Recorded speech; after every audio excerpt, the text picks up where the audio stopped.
어떤 한 아들이 있었습니다. 걸핏하면 이 아들이 화를 잘 냅니다. 그러니까 화를 좀 습관적으로 내는 아들이 있었습니다.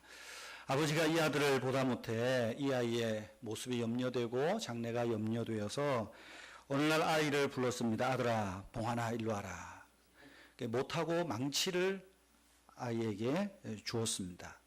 네가 화날 때마다 이 마당 울타리에 있는 울타리 나무에다가 이 대못을 바꿔라. 이 아이가 그래도 아버지 말은 잘 들었던 것 같습니다. 그래서 그 말을 듣고는 이 아이가 화가 날 때마다, 괜히 화가 날 때마다 씩씩거리면서 마당 울타리 나무에 대못을 박기 시작했습니다. 첫날에는 보니까 무려 40여 개 이상의 못을 박았습니다. 자기가 봐도 끔찍합니다. 팔도 아프고, 야, 이거 어떻게 하면 좋을까? 그런데 못을 박아가면서 하루 이틀 지나면서 점차 못을 박는 숫자가 줄어들기 시작을 했습니다. 며칠이 지나고는 현격하게 줄어들었습니다. 거의 못을 박지 않아도 될 만큼에 이르게 됐습니다. 그래서 이 아들이 이제 아버지에게 왔습니다. 아버지, 이제 못을 그만 박겠습니다. 아버지께서 나에게 왜 못과 망치를 주셨는지 그 마음을 충분히 배웠습니다. 알았습니다. 그랬더니 아버지가 아들에게 또다시 이렇게 말합니다. 그래, 아빠의 마음을 알았다니 고맙구나. 하나 더 할 게 있다. 이제는 네가 분노가 가라앉는 모습, 화가 가라앉는 모습을 스스로 확인하면서 네가 박은 못을 하나씩 한번 빼보아라. 몇 날 근 20여일, 30여일 얼마나 못을 많이 박았겠습니까? 이 아이가 또 아버지 말을 순종하면서 못을 하나씩 둘씩 뺍니다. 그리고는 결국은 울타리에 박았던 그 못이 모두 뽑혀지던 날 아들이 아버지에게 와서 아버지, 드디어 못을 다 뽑았습니다. 그랬더니 아버지가 또 아들에게 칭찬을 하면서 참 장하다. 너는 내 아들이다. 그런데 아들아, 울타리 나무에서 네가 못을 빼면서 그 나무에 박혀 있는 선명하게 난 못자국을 보았니? 예. 그 못을 뺄 때마다 못자국이 뚜렷하게 그 나무에 있는 것을 보았습니다. 아버지가 말합니다. 네가 화가 나서 뱉은 말 하나하나가, 네가 화가 나서 한 행동 하나하나가 어느 누군가에는 상처를 내고 흔적을 남겼다는 것을 기억해라. 너는 부지간에 화를 낼지 모르지만 그 화는 반드시 또 다른 사람에게 상처를 남긴단다. 꼭 기억하기를 바란다. 그런 어른 동화의 이야기가 있습니다. 여러분, 우리 중에 어느 누가 화를 내지 않고 살아갈 수 있겠습니까? 저나 여러분은 누구나 화를 잘 냅니다. 하루에도 몇 번씩, 수십 번씩 화를 아마 낼 것입니다. 저는 이제 나이가 들어가면서 그런지 조금 옛날보다는 덜 화를 내는 것 같습니다. 우리 애들한테 하는 거 보면, 그래도 제가 교회에서는 천사 같아도 집에서는 또 악마 같을 때가 많지 않겠어요? 근데 참, 철나나 보다. 은혜를 많이 내가 받는가 보다. 어쨌든, 참 우리 중에 어느 누가 화내지 않고 살 수 있는 사람은 아마 아무도 없을 것입니다. 화가 나면 어떻게 합니까? 어떤 사람은 외적으로 거친 말을 합니다. 어떤 사람은 화가 나면 말은 안 하는데 신경질적으로 행동합니다. 또 행동을 아주 거칠게 하면서 자기 속에 있는 화를 표출하는 사람들이 있습니다. 또 어떤 사람은 화가 나면 자기 자신에게 화를 내는 사람이 있어요. 그래서 나는 왜 이거밖에 안 되나, 그냥 죽어버리고 말지 자기 자신에게 대해서 악담을 하는 사람도 있습니다. 그런가 하면 어떤 사람은 화가 나면 화를 표현하지 않고 속으로 사귀는 사람이 있습니다. 어떻게 보면 좀 화를 통제할 줄 아는 사람이겠죠. 여러분, 성숙한 사람이 어떤 사람입니까? 화를 통제할 줄 아는 사람이 성숙한 사람일 것입니다. 그런데 여러분, 화를 내는 사람들마다 보면 공통점이 있습니다. 내가 화를 내고 분을 내고 신경질적인 반응을 할 때마다 나는 화를 낼 만한 충분한 이유가 있다고 스스로 합리화한다는 것입니다. 내가 화를 내는 건 당연한 겁니다. 너는 내 화를 나한테 욕을 먹어야 싸다, 뭐 그런 생각을 합니다.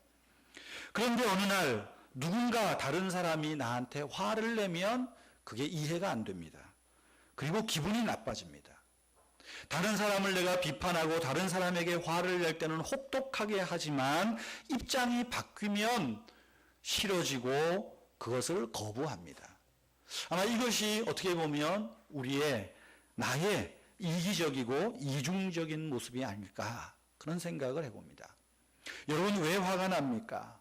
왜 화를 냅니까?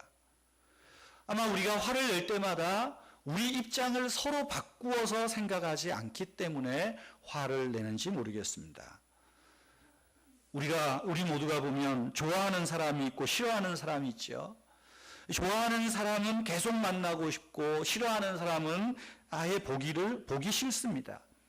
우리 마음에 싫어하는 사람은 내가 망하고 저 사람 망하는 꼴을 보고 싶다, 그런 못된 심보가 우리 안에 있습니다.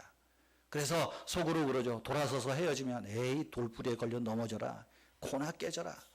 이 못된 심보가 우리 안에 있다는 사실입니다. 반면에 우리가 좋아하는 사람, 사랑하는 사람에게 문제가 생기면 어떻습니까? 내 가슴이 아파집니다. 내 일은 아니지만 내 일처럼 여겨집니다.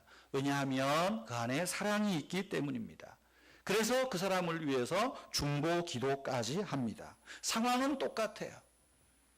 그러나 보는 눈에 따라서 모든 것이 다르게 전개됩니다. 의심의 눈이 생기면 내가 싫어하는 사람은 계속해서 의심의 눈초리로 감시합니다. 그러나 내가 관심 있고 좋아하는 사람은 의심을 굳이 내가 떨쳐버리려고 하죠. 오히려 이해하려고 한다는 것입니다. 미움의 눈이 생기면 계속 미워합니다. 모든 것이 잘못된 길로 가는 것 같고 마음속에서 화가 솟아납니다. 그러나 사랑의 눈으로 보면 염려가 됩니다. 안타까워집니다. 도와주고 싶습니다. 이것이 우리의 모습입니다. 역지사지라는 말이 있지 않습니까? 상대의 처지에서 사물을 보고 사람을 보는 것을 뜻합니다. 우리가 쉽게 화를 내고 분노하는 것은 바로 이 역지사지의 마음이 없어서가 아닌가, 그런 생각을 해보게 됩니다. 여러분, 왜 화를 낼까요? 왜 화를 품습니까? 작은 일에서 시작된 화를 내 스스로 통제하지 못하기 때문에 화를 잘 내는 것 같습니다. 모든 것은 작은 일에서부터 시작되듯이 화를 내고 분노를 내는 것도 마찬가지입니다. 처음에는 짜증이 납니다. 괜히 짜증이 납니다. 스펄전이라는 목사님은 그런 말을 했어요. 마음속에 짜증이 생기기 시작하면 이미 우리는 마귀에게 초대장을 보낸 것과 같다.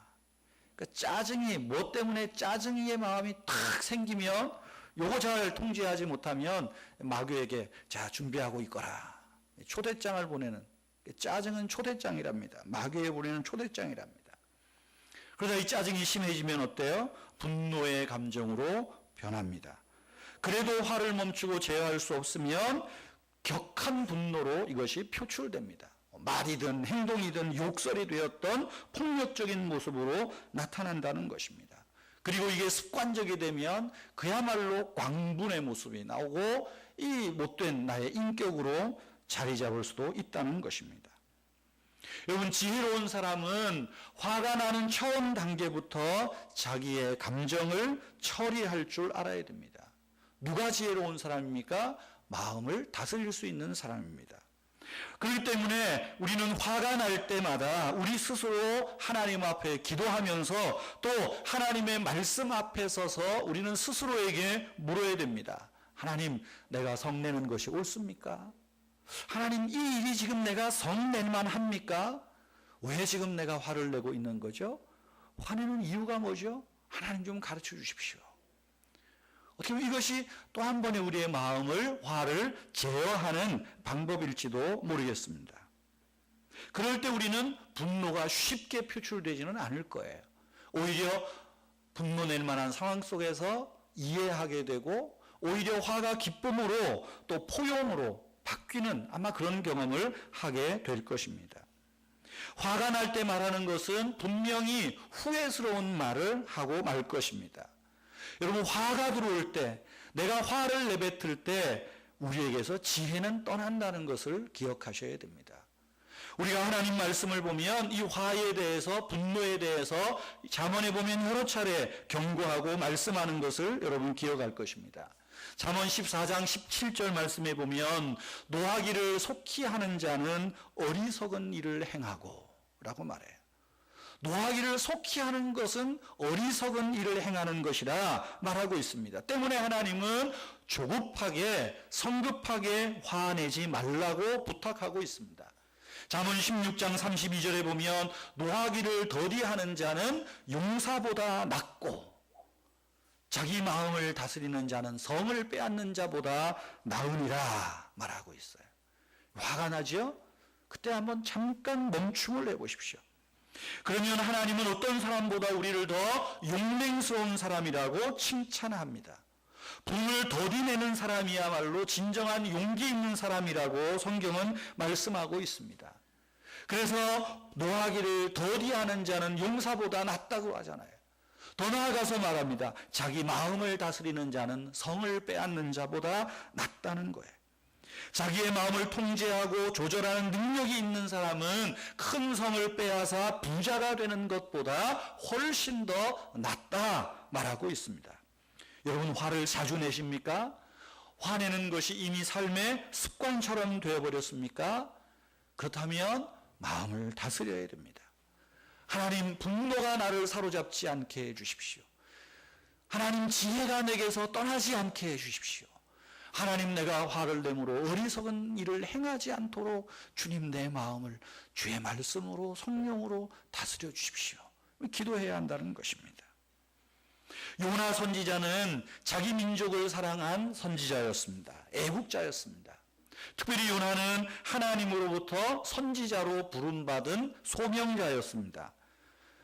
요나는 하나님 앞에 선지자로 부름받는데 특별히 이스라엘에게 하나님 말씀을 증거하라고 부름받은 선지자가 아닙니다. 너는 이방에 가서, 특별히 적대국에 가서 내 말을 증거하라 부름받은 특별한 선지자입니다. 그래서 그는 하나님께서 이스라엘의 적대국 니느웨는 당시 아수르 나라의 수도입니다. 그러니까 우리가 이제 다니엘에서 바벨론이라는 나라를 이제 지금 거쳐가고 있는데요. 바벨론 앞이 아수르예요. 아수르. 이 니느웨는 아수르의 수도예요. 당시로 말하면 뭐 문화, 행정, 경제 다 중심의 도시입니다. 너는 아수르, 너의 적대국, 너희를 끊임없이 괴롭히고 못 살게 구는 그 아수르에 가서 내 말을 증거하라고 부탁을 받았습니다. 여러분, 이는 쉽지 않습니다. 차라리 내 백성에게, 내 형제들에게 가서 하나님이 이렇게 말씀하셨으니까 우리 정신을 차리자, 그 말하기는 쉽잖아요. 그런데 원수처럼 여기는 사람들, 우리를 끊임없이 괴롭히고 있는 그 사람에게 가서 하나님 말씀을 증거하라니, 이게 무슨 말이나 될 법한 소리입니까? 있을 수 없습니다. 아마 요나는 그렇게 생각했던 것 같아요. 그럼에도 불구하고 하나님은 요나에게 너는 니느웨에 가서 내 말을 증거하라고 하나님께서 말씀을 위탁하셨어요. 하나님의 말씀을 받은 요나에게는 걱정이 하나 있었습니다. 어떤 걱정일까요? 내가 니느웨에 가서 하나님 말씀을 전하면 진짜 하나님께서 니느웨를 멸망시키겠구나, 이 걱정일까요? 그렇지 않습니다. 요나는 하나님이 어떤 분이신지 너무 잘 압니다. 내가 니느웨에 가서 하나님 말씀을 전하면 만약에 니느웨 사람들이 회개하면 하나님이 저놈들 용서해 줄 건데, 이게 걱정됐던 겁니다. 요나의 마음은 내가 좋다 하라면 하겠는데 아무리 생각해도 니느웨 사람이 회개를 하면, 그 이후에 이제 혼자 소설을 써보면 이 하나님이 저것들을 용서해 줄 거라는 겁니다. 오늘 성경 4장 2절 보세요. 여호와께 내가 기도하여 아뢰되 여호와여, 내가 고국에 있을 때에 이러하겠다고 말씀하지 아니하셨나이까? 무슨 이야기입니까? 이제 하나님이 이제 니느웨를 멸망시켰다는 것을 뜻을 돌이켰거든요. 이걸 보면서 화를 내면서 하나님 앞에 성을 내면서 말하는 거예요. 하나님, 내가 이렇게 된다고 알았잖아요. 그래서 내가 가기 싫다고 그랬잖아요. 지금 그렇게 항변하고 있는 것입니다. 내가 하나님 말씀을 증거할 때 적대국 사람들이 정말 회개하면 어떻게 될까? 악이 있다고 증거했는데 저들이 바르게 깨달으면 어떻게 될까? 40일 이후에 성이 망가져서 무너질 거라고 했는데 저들이 회개하면 정말 무너질까? 요나의 마음에는 무너지면 좋겠어요. 그런데 하나님의 마음은 회개하면 안 무너뜨릴 거라는 것을 요나는 너무 잘 알고 있는 것입니다. 이 걱정이 앞섰던 겁니다. 요나는 분명히 니느웨 백성들이 죄를 깨닫고 하나님 앞에 회개하면 하나님께서 저들을 용서해 주실 거라는 사실을 잘 알고 있었습니다. 요나는 내심 그 결과가 싫었던 것입니다. 하나님께서 악한 사람을 그냥 쓰나미로 그냥 한번 싹 처벌하시면 되는데 굳이 그들에게 가서 말씀을 선포하시라는 데는 분명히 하나님의 그 의도가 있음을 알기 때문이죠. 그런 하나님의 마음을 요나는 이해할 수 없었던 것입니다. 그래서 어떻게 합니까? 요나는 니느웨로 가라는 하나님의 말씀을 거절합니다. 내가 가서 말씀을 전하지 않으면 그러면 저것들이 회개하지 않을 것이고 회개하지 않으면 하나님이 저것들을 쓸어버리겠다. 아마 이 계산을 넣었던 것 같아요. 그래서 요나는 니느웨에 가지 않습니다. 정반대 방향 다시스로 도망가 버립니다. 요나의 마음속에는 우리 민족만 높임을 받고 우리 민족만 구원받으면 됐지 적대국 사람들은 심판받기를 즐거워하는 마음이 없었던 것입니다. 심판받기를 즐거워하는 마음이 있었던 거지요. 이런 마음 때문에 요나는 니느웨로 가지 않고 다시스로 가는 것입니다. 그런데 어떻게 됩니까? 잘 아시는 대로 하나님께서 그 바다에 큰 풍랑을 일으킵니다. 바람을 불고 배가 요동치고 결국은 배가 파선 지경에 이르게 됩니다. 당시의 사람들은 이것은 틀림없이 바다의 신이 노해서 그러니까 이 바다의 신에게 재물을 갖다 바치면 잠잠해질 거다. 그때 요나가 나서서 말하죠. 깨달았던 것입니다. 이건 하나님이 나를 치시는 거구나. 내가 하나님께 죄를 지어서 그렇다고. 나를 바다에 던지라. 그리하면 너희들이 살리라. 그래서 그래도 단방 그러겠어요. 진짠가 아닌가 제비 뽑아보자. 제비 뽑으니까 요나가 걸렸잖아요. 그래서 바다에 던져지게 됩니다. 풍랑은 잠잠해졌죠. 그러나 하나님께서는 요나를 위하여 큰 물고기를 예비하셔서 3일 밤낮을 그 안에서 찬송하고 회개하는 시간을 그에게 주셨습니다. 하나님께 매를 맞았던 거죠. 그리고 그렇게 가기 싫어했던 니느웨에다가 하나님께서 물고기를 명해서 토해내게 하십니다. 마지못해 니느웨에 간 것입니다. 여러분, 니느웨에 가서 요나가 말씀을 전하죠. 그런데 성경을 보면 니느웨 성은 굉장히 큰 성이었습니다. 3장 3절을 보십시오. 니느웨는 사흘 동안 걸을 만큼 하나님 앞에 큰 성읍이었더라 말하고 있어요. 아주 큰 도시입니다. 큰 도시입니다. 서울보다 더 큰 도시 같습니다. 그런데 요나는 이 큰 도시에 들어가서 며칠을 전도합니까? 하루만 합니다. 아직 40일이라는 기간이 있으면 40일 동안 해야 정상적이지 않겠어요? 딸랑 하루만 합니다. 3장 4절에 요나가 그 성읍에 들어가서 하루 동안에 다니며 외쳐 이르되. 어떤 분은 요나가 마치 축지법을 써서 이 큰 성을 하루 동안에 구석구석 다 다니면서 복음을 전했다. 그렇게 말씀하는 분도 있습니다. 하나님께서 하루의 해를 길게 해서 요나가 다 다니면서 복음을 전했다. 그런 해석도 일리가 있을 거예요. 그러나 요나의 전체적인 배경을 보면 4장에서 요나가 성내는 이 모습을 보면 그런 것만 같지는 않습니다. 의무적으로 할 일만 하면 되겠다 생각했던 거예요. 그래서 하루 동안에 그가 중점적으로 전한 메시지가 무엇입니까? 4장 4절에 하루 동안에 다니며 3장 4절에 하루 동안에 다니며 외쳐 이르되 40일이 지나면 니느웨가 무너지리라 하였더니 40일이 지나면 니느웨가 무너집니다. 그럼 이 다음에 어떤 말이 들어가야 정상적이겠습니까? 그러니까 회개하십시오. 그러니까 회개하면 살 길이 있을 겁니다. 이 말을 있으면 좋은데 그 말은 빼버리는 것 같아요. 40일이 지나면 당신들은 망할 거요. 하나님이 나한테 그렇게 말했습니다. 40일이 지나면 이 성은 멸망할 것입니다. 퉁명스럽게 말했을 것입니다. 화를 내면서 말했을 것입니다. 내가 꼴도 보기 싫은 너희들에게 이 말을 해야 하는 내 괴로운 심정을 좀 알아주시오. 아마 그러면서 이야기를 했을 것입니다. 그런데 어떤 일이 일어납니까? 놀랍게도 요나 선지자의 말을 들은 니느웨 사람들이 요나의 말을 경청했습니다. 그리고는 왕부터 대신들 모든 백성들이 요나의 말을 듣고 회개하기 시작을 합니다. 왕이 명을 내려서 금식을 선포합니다. 하나님 앞에 그들이 죄인인 것을 고백하면서 하나님 앞에 살려달라고 회개한다고 저들이 하나님께로 돌아 나왔습니다. 그것뿐만이 아닙니다.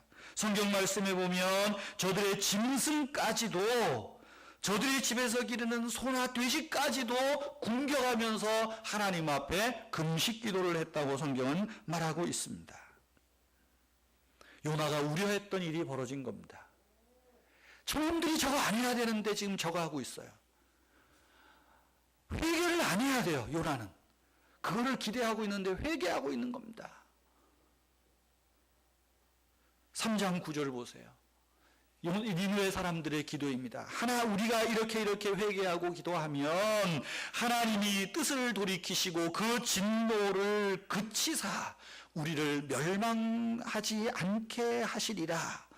그렇지 않을 줄 누가 알겠느냐? 우리는 망해졌사. 그런데 우리가 회개하면 하나님이 우리를 향한 진노를 그쳐주실지 어떻게 알겠는가? 그러니 회개하자. 하나님 뜻을 돌이켜 주십시오. 기도하고 있는 겁니다. 이 모습을 보시고 하나님이 어떻게 하시겠습니까? 3장 10절 다 같이 읽겠습니다. 3장 10절입니다. 하나님이 그들의 행한 것, 곧 그 악한 길에서 돌이켜 떠난 것을 보시고 하나님이 뜻을 돌이키사 그들에게 내리리라고 말씀하신 재앙을 내리지 아니하시니라. 지금 어떻게 해요? 하나님이 번복하시는 겁니다. 하나님이 당신의 뜻을 돌이키시는 거예요. 3장 10절에 보면 돌이켰다는 말이 거듭해서 나오죠. 첫 번째는 어떻게 나옵니까? 니느웨 사람들이 그들의 길에서 돌이켰다. 그 말은 뭐죠? 회개했다는 말입니다. 히브리 말로 하면 수읍이라는 말이에요. 수읍, 돌이켰다. 근데 그 뒤에 또 수읍이라고 하는 단어가 또 한 번 나옵니다. 하나님이 그 뜻을 돌이켰다. 사람이 회개한 거와 하나님이 회개한 단어를 똑같이 쓰고 있어요. 좀 과장된 해석일지 모르겠지만 하나님께서 내가 이런 니느웨 사람들을, 이런 니느웨를 멸망시키게 했다니 내가 회개하마. 하나님 스스로 지금 그렇게 하시는 거예요.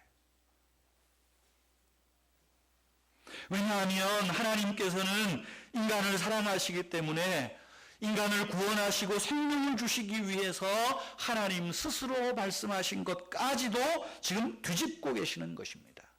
사실 쉬운 것은 아닙니다. 여러분, 부모님들이 아들들에게, 자녀들에게 했던 말을 참 뒤집는다는 게 얼마나 어렵습니까?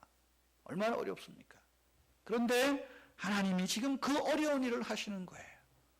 그래, 이들이 회개하는구나. 이들이 마음을 돌이키는구나. 저들이 또 나를 배반하고 나를 떠날 걸 알지만 그래, 내가 한번 속아주자. 하나님이 그 뜻을 돌이키시는 거예요. 열왕기에 보면 아합 왕이라고 하는 못된 왕이 있습니다. 모든 걸 다 가진 왕이지만 자기 왕궁 앞에 있는 나봇이라고 하는 사람이 가진 포도밭이 있었어요. 그 포도밭을 거짓 모함을 해가지고 싹 다 뺏어갑니다. 싹 다 뺏어가요. 나봇은 개죽음을 당하잖아요. 하나님께서 아합에게 선지자를 보내서 내가 너를 반드시 죽이고 네 자자손손 내가 내 왕위가 견고하지 못하게 하리라. 선지자를 통해서 말씀하셨어요. 그런데 어쩐 일인지 아합 왕이 그 말을 듣고 하나님 앞에 옷을 찢고 금식하며 회개했습니다. 그럴 때 하나님이 어떻게 하셨을까요? 선지자에게 말합니다. 아합이 회개하는 것을 보느냐? 내가 이 심판을 아합의 때에는 하지 않으리라. 그래서 심판을 유보하시죠. 훌쩍 뛰어넘기십니다. 이것이 하나님의 마음이에요. 이것이 하나님입니다. 여러분, 우리가 성경을 읽을 때마다 하나님 앞에서 그 하나님의 놀라우신 은혜와 사랑을 감격하는 이유가 어디에 있습니까? 하나님은 돌멩이가 아니세요. 하나님은 막대기가 아니십니다. 하나님은 인격적이신 분이에요. 때문에 우리의 모습을 보시고 우리가 회개하고 돌이키는 모습을 보시고 하나님도 우리를 향하여 그 마음을 돌이킬 수 있는 분이라는 거예요. 꾸짖고 용서하지 않겠다고 하신 하나님께서 우리가 죄 용서를 빌면 하나님은 죄인인 우리를 용서하시고 하나님의 심판을 무기한 연기하시든지 없게 하시는 그런 하나님이라는 것입니다. 요나는 이것이 불만이었습니다. 그리고 이것에 대해서 요나는 하나님께 화를 내고 성을 내고 있는 것입니다. 4장 1절이 그래서 그걸 말하는 거예요. 요나는 이것을 매우 싫어하고 성냈다. 하나님 은혜가 너무 큽니다. 하나님의 사랑이 너무 높습니다. 저런 놈은 고역대뿐입니다. 하나님 속아서는 안 됩니다. 저놈의 시계를 당장 요절을 내야 됩니다. 그래도 내가 명색이 선지자인데 선지자가 말하는 거는 무언가 좀 결과가 있어야 저놈들이 하나님 무서운 줄 알지. 하나님 이러면 안 됩니다. 하나님이 속으시는 겁니다. 그럴 수 없습니다. 하나님 앞에 지금 성내고 대들고 있는 거예요. 하나님의 생각이나 하나님의 말씀, 하나님의 행동, 하나님의 판단에 동의할 수가 없다는 것입니다. 하나님, 나 하나님한테 실망했습니다. 이야기하고 있는 거예요. 그래서 요나서 4장에 보면 성내다는 말이 무려 4번이나 나옵니다. 여러 차례 반복돼요. 당연히 처벌해야 할 나쁜 사람을 그냥 묵인하다니 이건 마땅치 않습니다. 항변하는 거예요. 그러나 여러분, 이것은 묵인이 아닙니다. 하나님의 용서입니다. 하나님의 용서를 넘어서 이것은 하나님의 사랑입니다. 그리고 하나님의 은혜입니다. 하나님께서 죄인들에게 베푸시는 은혜를 받아들일 수 없는 요나의 마음이 문제지 하나님께는 문제가 되지 않다는 거예요. 요나가 왜 화를 냅니까? 하나님에 대해서 몰라서, 하나님의 성품에 대해서 몰라서 화를 냅니까? 요나는 이 결과를 너무나도 잘 알고 있습니다. 그러나 자기 우월감, 자기의 영적인 우월감을 내세우고자 하는 그 편협한 생각들이 결국은 요나로 하여금 하나님께 대하여, 결국은 자기 자신에게 대하여 화를 내고 있다는 것입니다. 여러분, 4장 2절 말씀 보세요. 요나는 신학적으로 아주 하나님이 어떤 분이신지 너무도 잘 알고 있잖아요. 그래서 니느웨에 있을 때 내가 하나님이 이렇게 할 걸 미리 알았지 않습니까? 그리고 또 이야기하는 거예요. 주께서는 은혜로우시고 자비하시고 노하기를 더디하시고 인애가 크시사 뜻을 돌이켜 재앙을 내리지 아니하시는 하나님이신 줄을 내가 알았음이니이다. 선지자가 이 정도는 알아야 안 되겠어요? 알았어요. 그런데 요나는 하나님이 노하기를 더디하시는 것에 대해서 분노하고 있는 것입니다. 아주 역설적이죠. 솔로몬을 통해서 노하기를 더디하는 것이 용사보다 낫다. 주의 말씀이 있음에도 불구하고 당연히 노하기를 더디하시는 하나님을 향하여 오히려 지금 쉽게 노를 발산하고 있는 것입니다. 자기중심적인 인간의 모습이 이렇다는 것입니다. 다른 사람에게 은혜롭고 자비로운 하나님이 싫은 겁니다. 못된 놈을 야단치고 징계 내리는 것 당연한데 하나님이 용서한다는 것이 가당치 않다고 생각하는 것입니다. 요나의 영적인 수준입니다. 이기적인 겁니다. 영적으로 결핍되어 있는 상태죠. 혹시 우리가 그렇지는 않습니까? 내가 생각할 때에 좀 나와 관계가 틀어져 있는 이 사람이 잘 되는 꼴을 보면 그것 때문에 분이 나고 화가 나고, 하나님 어떻게 이럴 수 있습니까? 예수도 안 믿는 저것들은 잘 되고, 예수 믿고 내가 이렇게 하나님 앞에 애를 쓰는데 나는 왜 요 모양 요 꼴입니까? 혹시 그것 때문에 하나님 앞에 화를 내고 분노하고 있지는 않습니까? 우리가 지나치게 편협되어 있어서 나를 싫어하는 사람은 그들이 망해야 내 직성이 풀린다, 혹시 그런 생각을 하고 있지는 않습니까? 하나님에 대해서 오해하지 마십시오.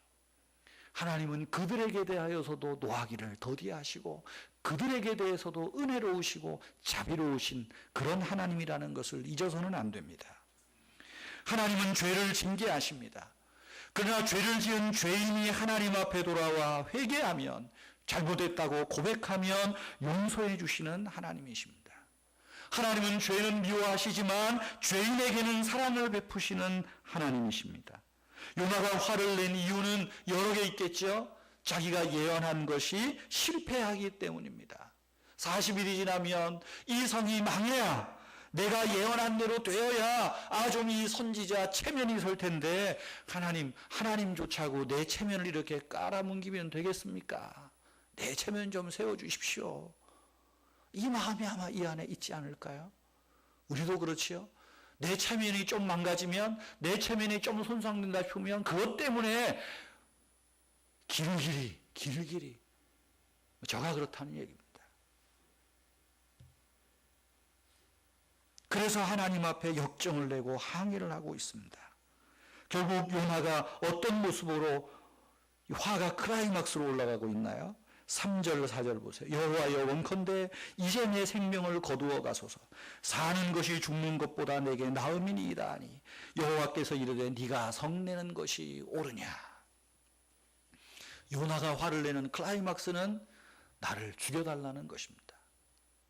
나를 죽여달라는 것입니다. 요즘 여러분 힘드십니까? 죽고 싶을 만큼 괴롭습니까? 그래서 하나님 앞에 하나님 나 좀 데려가십시오, 절로 나옵니까? 하루에 죽고 싶다는 말이 수십 번 나옵니까? 성내는 겁니다. 성내지 마세요. 하나님이 말씀하세요. 야, 네가 성내는 것이 옳으니? 네가 성내는 것이 옳으니? 죽고 싶다는 말 하지 마. 제발 하지 마. 옳지 않아. 지금 말하고 있는 거예요. 차라리 죽겠습니다. 나 같은 거 죽여주십시오. 그러면서 요나가 어떻게 합니까? 5절에 보면 요나가 성읍에서 나가서 그 성읍 동쪽에 앉아 거기서 자기를 위하여 초막을 짓고 그 성읍에 무슨 일이 일어나는가를 보려고 그 아래에 앉았더라. 여러분, 왜 이 성읍에 올라가 있습니까? 그래도 하나님이 내가 이 정도 성질을 내면 하나님이 니누에다가 전보다는 아니래도 조금 번개라도 좀 딱 때려야 내 체면이 서겠다. 하나님, 내가 중요합니까? 니누에 사람이 중요합니까? 이거 보겠다는 겁니다.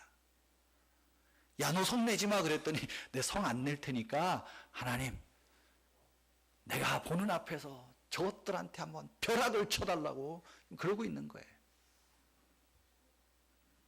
그런데 하나님이 어떻게 하세요? 성내는 요나까지도 하나님이 긍휼을 베푸십니다. 6절에 보면 하나님께서 여호와께서 박넝쿨을 예비하사 요나를 가리게 하셨다. 얼기설기 지은 초막이 그늘이 지면 얼마나 지겠어요. 여러분, 이 근동의 사막의 이 땡볕이라는 것은 그야말로 안 가봤으면 말을 하지 마세요. 안 가봤으면 말을 하지 마세요.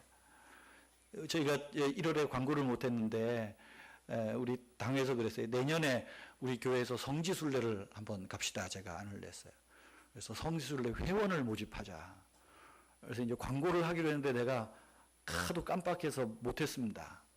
그래서 우리 당회에서는 성지순례 준비위원장의 지순구 집사님을 내정을 했습니다. 그래서 회원 모집을 하시도록 부부간 하시든지, 그래서 매월 10만 원을 걷든지 15만 원을 걷든지 걷어서 한번 천국 가기 전에 한번 성경의 땅을 밟아보는 것도 은혜입니다. 네, 은혜입니다. 가보시면 압니다. 가보면 이 땡볕이 보통 땡볕이 아니거든요. 뭐 중동에서 일하다 오신 분들 보면 뭐 40도, 50도 그야말로 숨을 못 쉰다 그러잖아요. 그런데 그늘에만 들어가면 살만합니다. 그늘에만 들어가면 살만해요. 엘리야가 아합에게 쫓겨가지고 사막으로 가다가 엘리야도 그랬어요. 아, 이거 하나님 나 죽여주시오. 그래도 너무 뜨거우니까 로뎀나무 아래 들어갔다 그러거든요. 로뎀나무가 저는 이스라엘에 가보기 전에는 굉장히 이파리가 무성하고 풍성한 나무인 줄 알았습니다. 근데 로뎀나무는 우리로 말하면 쌀이나무 같은 겁니다. 쌀이나무보다 이파리가 더 적습니다. 그러니까 거기 들어가 봐야 그늘도 별로 없어요. 그런데 엘리야가 너무 더우니까 그 로뎀나무 그늘에 들어가서도 그늘이 있을까 말까 한 그곳에 들어가서 헥헥거리면서 에이흐 내가 이렇게 사느니 죽고 말지 하나님 나 죽여달라고 그러고 있는 거거든요. 그러니까 그때도 하나님이 그렇죠. 네가 옳지 않아. 그리고 먹을 것 주고 물을 주고 하나님이 그러시는 거거든요. 왜 이 얘기가 나왔나 근데 이 박농쿨 예. 그래서 하나님께서 요나에게 박농쿨을 예비해서 그래 이왕 구경하는 거 내가 어떻게 하나 좀 시원하게 구경해라. 그래서 박농쿨을 쫙 초막에다가 드리웠어요. 근데 하루가 지나도 이 하나님이 날벼락도 내리지 않고 예? 저것들은 계속 회개하고 막 예? 그러니까 요나가 얼마나 또 성이 나겠어요. 이거 아닌데 하나님 내 체면을 이렇게 뭉갤 수 있습니까? 그 다음날에 하나님께서 벌레를 보내가지고 새벽에 박농쿨을 다 갉아먹게 했습니다. 새벽에 갉아먹게 하니까 해가 뜨자마자 또 땡볕에 나죽게 생겼습니다. 그러니까 이제는 요나가 8절에 보면 또 그러죠. 요나의 머리 위에 쬐임에 요나가 혼미하여 더위 먹은 겁니다. 이제 혼미하여 스스로 죽기를 구하여 이르되 사는 것보다 죽는 것이 내게 나으니이다. 이 또 화를 내는 거거든요. 성내는 거거든요. 그러니까 하나님이 요나에게 말하는 거예요. 9절 보세요. 네가 이 박농쿨로 말미암아 성내는 것이 옳으냐? 이것 조금 갉아먹었다고 너 그렇게 성낼 수 있어? 그러니까 요나가 어떻게 말해요? 그가 대답하되 내가 성내어 죽기까지 할지라도 옳습니다. 용감한 사람입니다. 나 성내는 거 옳아요 하나님. 옳아요. 우리도 그럴 때 많잖아요. 내 뜻대로 안 되면 이게 주의 뜻이 이겁니까? 막 성내고 하나님 나 죽여줘. 주여가 되면 좋은데 이게 잘못되면 죽여 되네. 죽여. 그러니까 하나님이 절대 안 죽이거든요. 고생해라 그러는 거예요. 그러면서 하나님이 10절에서 놀라운 말씀을 하십니다. 여호와께서 이르시되 네가 수고도 아니하고 재배도 아니하고 오늘 밤 났다가 하룻밤에 말라버린 바 이 박농쿨을 아꼈거든. 하물며 이 큰 성읍 니느웨에는 좌우를 분변하지 못하는 12만 명이나 되고 가축들이 많이 있는데 내가 그것을 어찌 아끼지 아니하겠느냐. 하나님이 웃으시면서 하는 말씀 같습니다. 야, 너 이 박농쿨 때문에 성내냐? 이 박농쿨 없어졌다고 네가 지금 이렇게까지 나한테 난리치냐? 그러면 이 니느웨에 저 12만 명이나 되는 선악을 알지도 못하고 억울하게 죽어가는 그 수많은 사람들을 내가 아끼는 건데 본성이 맞는 거야. 야, 그러니까 너 살아. 성질내지 마. 웃고 살아. 하나님이 그렇게 말하는 것입니다. 사랑하는 성도 여러분, 화를 자주 내십니까? 우리가 화를 낼 때마다 내 스스로에게 꼭 이렇게 질문 한번 해봅시다. 하나님의 질문입니다. 네가 화내는 것이 옳으냐? 한번 물어보세요. 하나님이 우리에게 묻는 것입니다. 네가 화내는 것이 옳으냐? 아니요 생각이 된다면 하나님 이 화가 나를 붙들기 전에 성냄을 제어하게 하옵소서. 내 마음을 제어하게 하옵소서. 내가 분을 내고 화를 내므로 어리석은 일을 행하지 않게 하시고 후회할 만한 일을 하지 않게 하시고 후회할 만한 행동을 하지 않게 하여 주옵소서. 이것이 하나님께 대한 우리의 응답 아니겠습니까? 내가 기대하는 대로 하나님이 움직여주지 않습니까? 오해하지 마십시오. 하나님은 절대로 여러분들이 기대하시는 대로 움직이지 않습니다. 하나님은 여러분들이 하나님 기대대로 움직여주기를 기다리고 있는 거예요.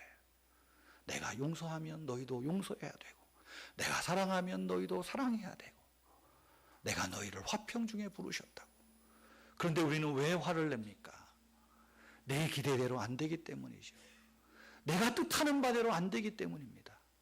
하나님이 나한테 이럴 수 있습니까? 하나님이 우리 가정에 이럴 수 있습니까? 하나님은 그럴 수 있습니다.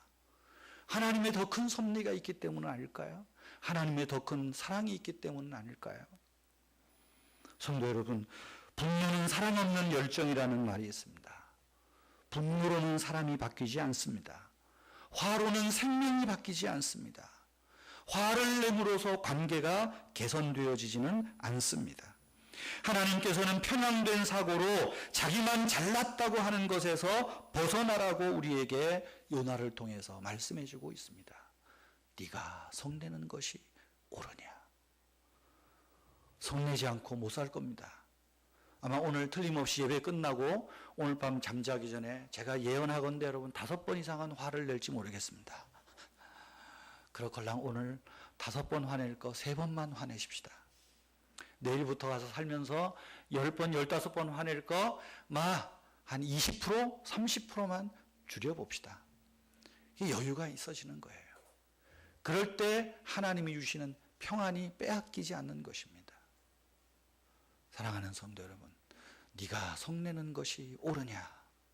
옳지 않다고 생각합니다. 하나님은 옳지 않다고 생각합니다. 성을 내더라도 해가 지도록 분을 품지 마라. 에베소 4장에 말씀하죠. 저와 여러분들이 마음을 다스림으로 하나님의 높으신 경륜을 바라보고 그 경륜을 믿고 이해함으로 우리의 마음을 다스리고 바로 그럴 때에 하나님이 우리의 가정에 평강을 주시고 여러분이 속한 직장에 여러분의 가정에 또한 교회 공동체와 이 사회 공동체에 하나님의 평강과 하나님의 샬롬을 우리를 통하여 풍성하게 주실 줄 믿습니다.